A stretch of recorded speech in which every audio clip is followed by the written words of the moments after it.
দলীয় মুখপাত্র আন্দোলনরত আন্দোলনের অন্যতম শীর্ষ নেতা রাশেদ প্রধান এখন আপনাদের মাঝে বক্তব্য রাখবেন।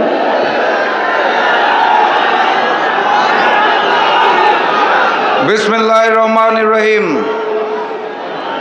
ওলিয়া উলিয়ার পুণ্যভূমি, বাংলাদেশের প্রবেশদ্বার, বাণিজ্যিক রাজধানী, পাহাড়, সমুদ্র ও উপত্যকার সৌন্দর্যের লীলাভূমি, কর্ণফুলী নদীর তীরে ঐতিহাসিক লালদিঘির ময়দানে ৮ দল আয়োজিত আজকের এই বিভাগীয় সমাবেশের সম্মানিত সভাপতি, সম্মানিত প্রধান অতিথি, মঞ্চে উপবিষ্ট ৮ দলের শীর্ষ নেতৃবৃন্দ, বিভাগীয় নেতৃবৃন্দ, আমার সামনে উপস্থিত মিডিয়ার ভাইরা এবং লক্ষ লক্ষ ইসলামী ও দেশপ্রেমিক কাফেলা, আমি সবাইকে জানাই আমার দল জাতীয় গণতান্ত্রিক পার্টি জাগপার পক্ষ থেকে সংগ্রামী সালাম এবং শুভেচ্ছা।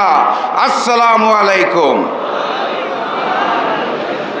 এই সেই চট্টগ্রাম, যেই চট্টগ্রামে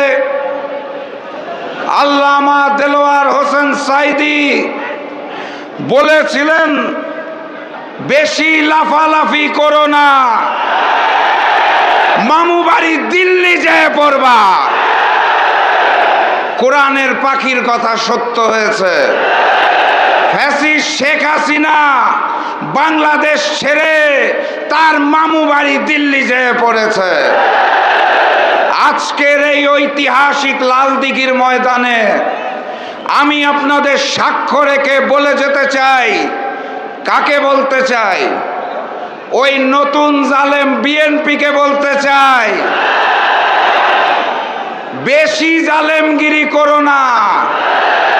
তোমাদের মামু বাড়ি হিন্দুস্তানও নয়, তোমাদের খালা বাড়ি মায়ানমারও নয়, সীমান্তের পাশে তোমাদের মামু বাড়ি নাই, খালা বাড়িও নাই, তোমাদের বঙ্গোপসাগর যেয়ে পড়তে হবে।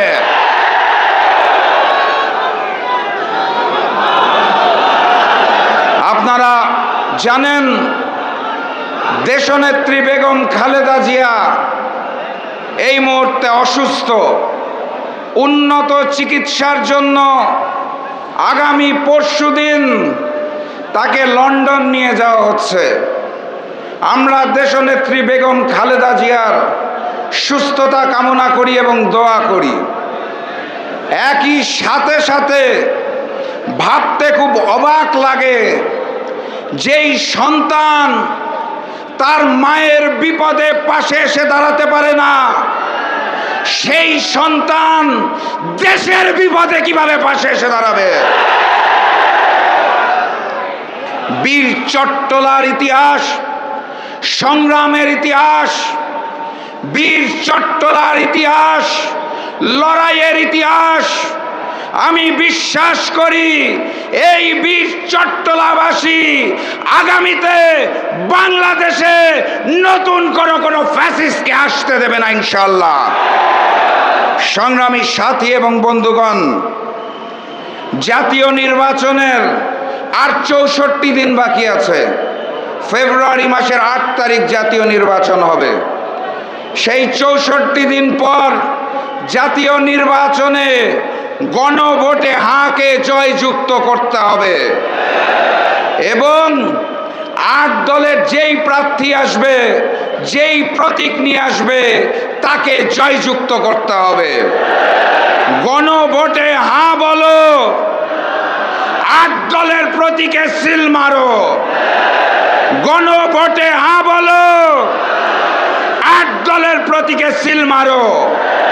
এই 64 দিন কাঁধে কাঁধ মিলিয়ে লড়াই করতে হবে। অনেক ষড়যন্ত্র আসবে, ভেঙে পড়লে চলবে না।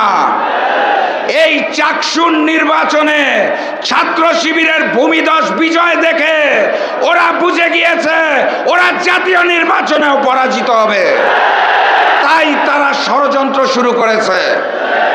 আমাদের ব্যানার পোস্টার ছিঁড়ে ফেলা হচ্ছে। আপনারা শান্ত থাকবেন। আপনাদের বলতে চাই, ওরা প্রচার করুক হিংসা বিদ্বেষ আর নিন্দাবাদ, আমরা বলিব সাম্য শান্তি, এক আল্লাহ জিন্দাবাদ। আবারও দেখা হবে, আরো কথা হবে ইনশাআল্লাহ বিজয়ের ময়দানে। নারায়ে তাকবীর, নারায়ে তাকবীর, নারায়ে তাকবীর। বিজয়ের পথে যাত্রা শুরু, জীবন অথবা মৃত্যু। আসসালামু আলাইকুম।